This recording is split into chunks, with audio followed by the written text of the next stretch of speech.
is a Punch Bowl News interview with Senator Jeanne Shaheen to talk about the situation in Ukraine. I'm going to give a short introduction of the senator. She is the chair of the Europe Subcommittee on the Foreign Relations Committee. She's a member of the Armed Services Committee and Appropriations Committee. You're a member of the Ukraine Caucus.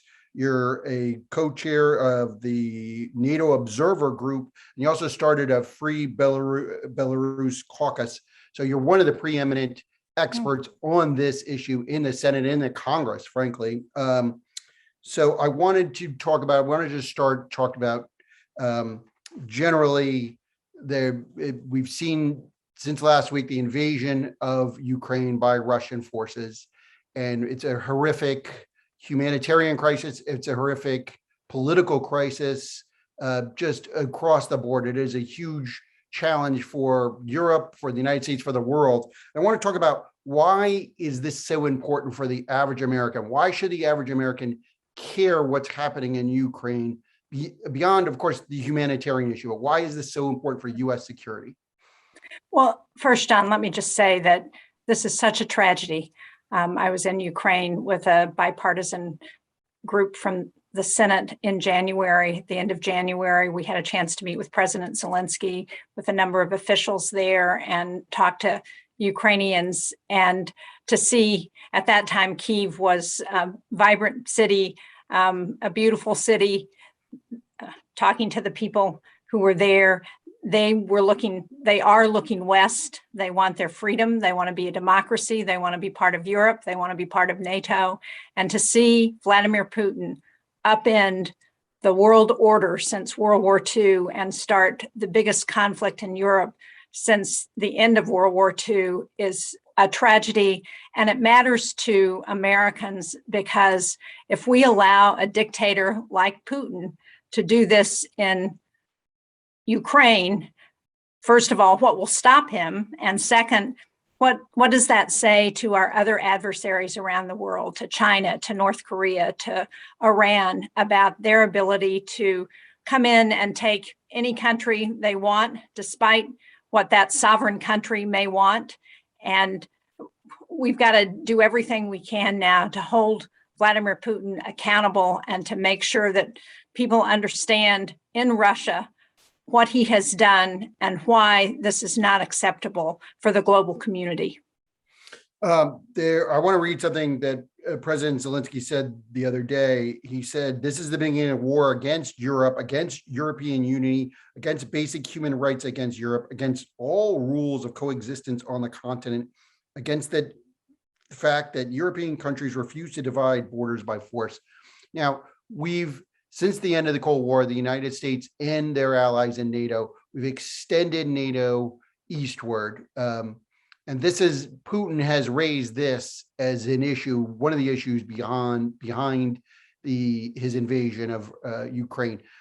Was that, first of all, let's talk about where we stand with the Baltic states and some of the other border states on Ukraine now. And then, was that a mistake? Do we push the Russians too far on that by doing that?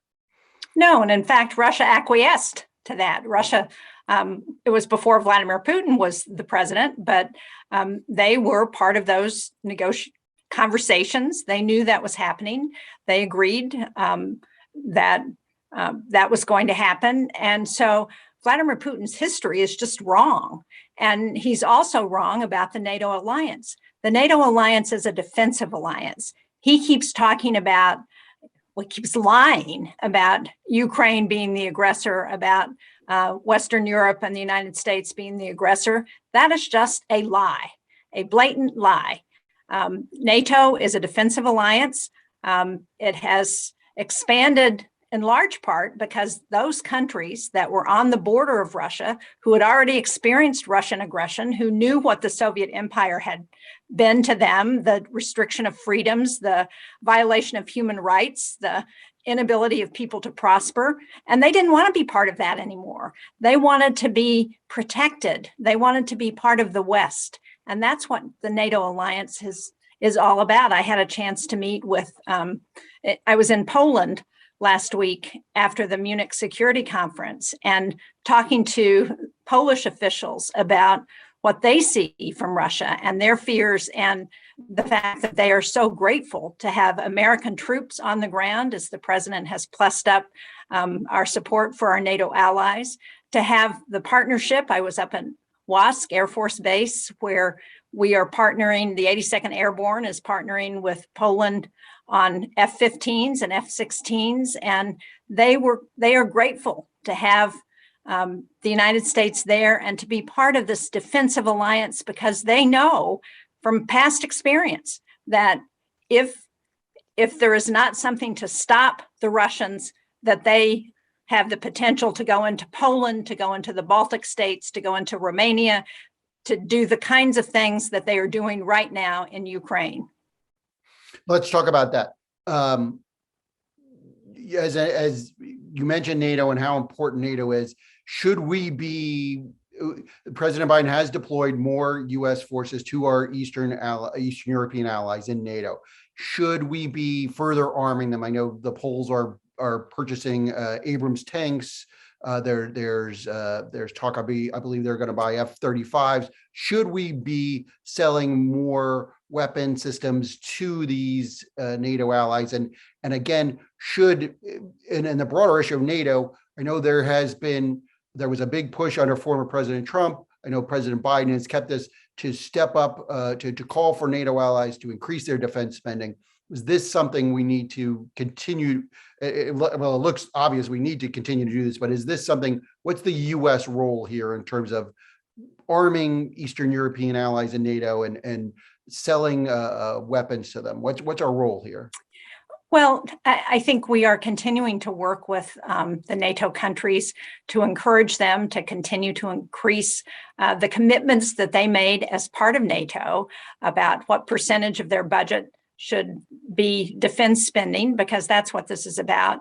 It's not the United States is going to pay if they don't. What we want them to do is to increase their military capability. And what we heard in Poland when I was there was that they are doing exactly that. And we're seeing, we met actually when we were in Munich with Secretary General of NATO, Jens Stoltenberg. And what we heard from him is that the NATO countries are keeping their commitments. They're working on getting to that 2% of GDP in those countries, and that we're seeing real progress. I think on weapons, again, we want to work with NATO. We want to work with the countries to see what their capacity is, what they're interested in, and to make sure that we can support them in whatever way they would like. Should now one of the issues, Ukraine is not a member of NATO, is not right. a NATO. Should they have been invited to join NATO, or they had observer status? They were not a member of NATO. Should they have been invited? Should we have done more on that front? Well, NATO is not just a defensive alliance, a military alliance. It's also an alliance of values and of democratic institutions. And there are certain requirements that we ask NATO countries to comply with in order to be able to join. And of course, there are 30 countries in NATO and decisions are made unanimously. So everyone has to agree.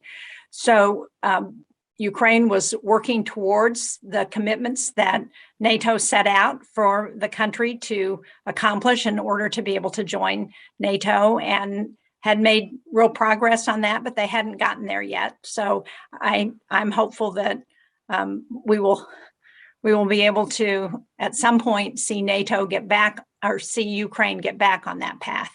Well, we're all praying for that. Do we do enough on?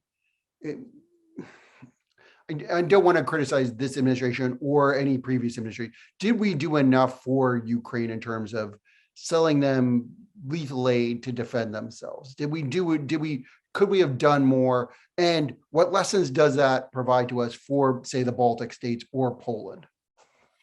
Well, I think, yes, we could have done more. I was part of really a bipartisan majority in the Senate after Russia took Crimea to say we need to provide lethal weapons. We urged the Obama administration to do that.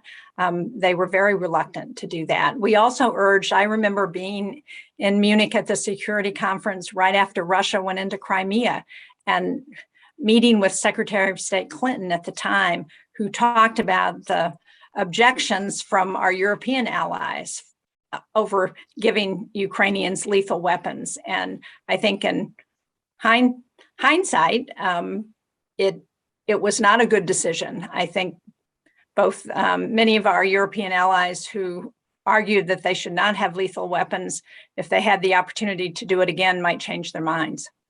Yeah, I mean, you personally have been, I believe, sanctioned by the Russians yourself for your advocacy on behalf of Ukrainians. Let's talk about, of course, the situation, the military situation is unfolding in Ukraine as we speak. What should we do now? What should the United States do now? The president, of course, has deployed more U.S. forces to our Eastern European allies, as we talked about. What should Congress do now? What should the members, your colleagues, what would you tell your colleagues? What's the role for Congress right now?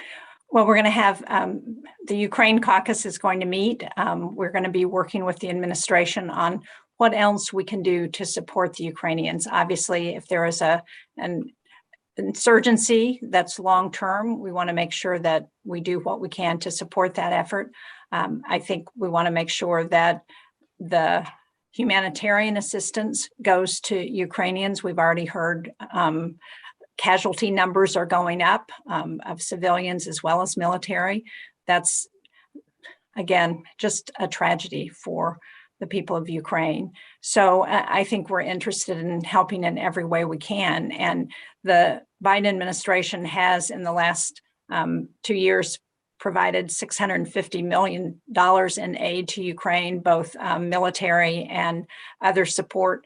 So we need to do all of that. And at the same time, we need to continue to push to make sure that the sanctions regime that President Biden is putting in place with our allies is enforced.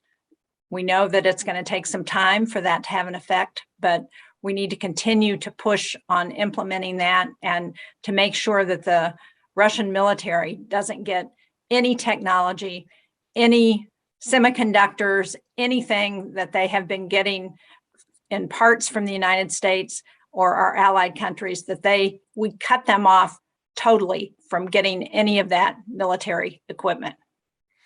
Let me ask you, one of the other big issues, of course, is the defense budget. Congress is working on a omnibus that's going to plus up defense by, I believe, at least $25 billion. There's probably going to be calls for additional funding. What's your thoughts there? You sit on armed services, you sit on the appropriations committee. What's your thoughts on that front? Well, I think we have to work with the administration and see what's going to be needed. I believe there's a bipartisan willingness to provide additional support to Ukraine, and we need to track what they need. What do they need in the way of munitions and additional weapons? I think we need to see if that should be done as an emergency supplemental budget, or if it should be done as part of the omnibus. And that's an ongoing situation that I don't think we know the answer to yet. What about the U.S. defense budget, the overall defense spending by the United States? It's going to increase to, I believe, around $780 billion in the omnibus. Should we go even higher? Do we need more money? If we look at this situation, if we look at the threats, as you mentioned, China as a peer-to-peer competitor with the United States, should we dramatically even increase beyond what we're talking about now? Well, again, I think we've got to take a look at what's needed. We also have to recognize that we want to use our dollars in the most efficient and effective way, and we don't want to provide funding that we're not able to spend in a way that's efficient. So I supported the $25 billion in additional funding for defense. I think that was important. But I also want to make sure that we can do the kinds of things we need to on the domestic side of the budget. And one of the efforts that I hope is going to get passed very soon is what's been called the American Competes Act, which would provide additional funding for us to develop semiconductors here in the United States, which are so important as we're looking not just at this military situation, but as we look at the supply chain issues that we're having, as we look at independence from China, that's going to be very important. And we need to make sure we have the funds to be able to do that as well. Let me talk about the U.S. commitment to NATO. I know, again, this is an issue that you've spent a lot of time on. Do you know, there was a lot of talk in the last administration that, you know, there was talk about withdrawing from NATO, ending the U.S. commitment to NATO, and clearly the times are dramatically different now. What do you think going forward? I mean, are we able to, can you explain to the average American, you know, why would we make a commitment to the Baltic states? These are regions that were traditionally in the Russian sphere of influence. They were, Stalin actually took them by force, and they were part of the, you know, Soviet Union. Why should the average American, why should we make this kind of commitment, a reciprocal treaty with the Baltic states to defend them in the event of a Russian attack? Why should an American risk his or her life for one of these countries that in the past were part of the Soviet Union or the Russian Empire? Well, first of all, I think despite what we heard from former President Trump about NATO, that view never had support in Congress. We restarted the Senate NATO Observer Group with Senator Tillis from North Carolina, and I restarted that. It's a bipartisan group to help address and respond to misinformation that was coming out about NATO, to make sure that senators understood what was happening. I think that was very important. And those views were never broadly held by the public. The public has continued to support NATO. And it's important. And in fact, it's ironic that what Vladimir Putin has done in trying to weaken NATO, to divide us, is to actually bring us closer together, to make the alliance more unified, to remind everyone why it's so important to have this defensive alliance, because if not, he might have marched into the Baltics, as you say, or into Poland, or into one of the other Eastern European countries after Ukraine. Now, I believe that the NATO alliance is going to keep him from doing that because we are united. We have been firm. We are putting a show of military might in the NATO countries on his western border. So I think that's important. And it's important because of exactly what we're seeing in Ukraine. When there is a dictator like Vladimir Putin, who has no regard for the sovereignty of individual countries, who has no regard for human rights, who has no regard for freedoms that we enjoy in the West and in democracies, then it's important to be able to defend against that kind of authoritarianism and that kind of dictator. And that's exactly what the NATO alliance is about. And I think that's why Americans support it. We remember, many of us who grew up during the Cold War remember what that was like. And my father fought in World War II. I remember the stories about what happened with Germany and what happened with the Soviet Union after World War II.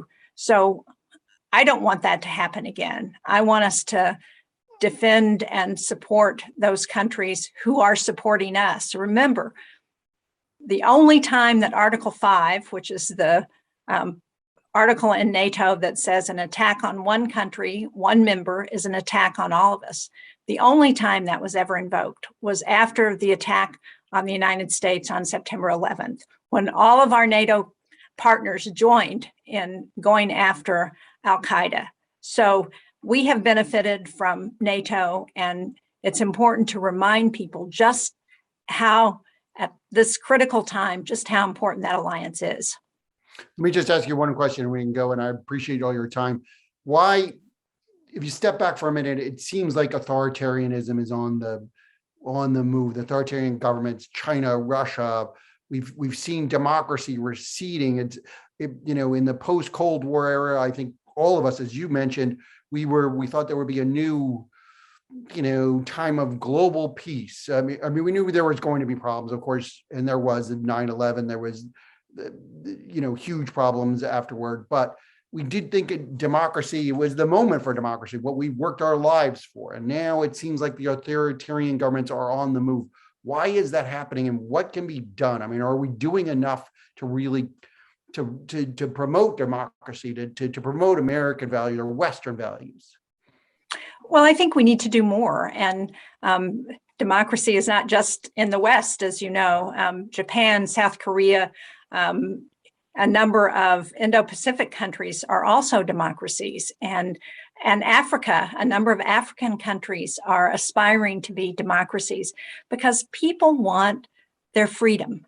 They want to be able to build better lives. They don't want to be limited by the restrictions that come in autocracies. And that's what we're seeing. And as we think about that, we also have to remember that democracy isn't easy because we have to participate. You have to vote. You have to understand what happens in the government. You have to work together and cooperate. And so I think we've got to do more to educate our young people. I think civics education needs to come back into all of our schools. I think we've got to do everything possible to support those countries and those people who want their freedom and want to be democracies. And I think we have to continue to speak out and oppose efforts like Vladimir Putin, oppose efforts like China is making in with their Uyghur population, where they're locking them up, and some people suggest that they're actually it's genocide against the Uyghurs in China, and we've got to speak out about that. I was disappointed that the International Olympic Committee, for example, didn't make that a consideration as they awarded the Olympics to China this year. I was disappointed that they didn't disqualify the Russians who were involved in doping, because we've got to make sure that our values are prominent. And that's also part of our democratic institutions, to make sure that people understand the values that we share. Senator Jeanne Shaheen, thank you so much for your time. I really appreciate it. Thank you.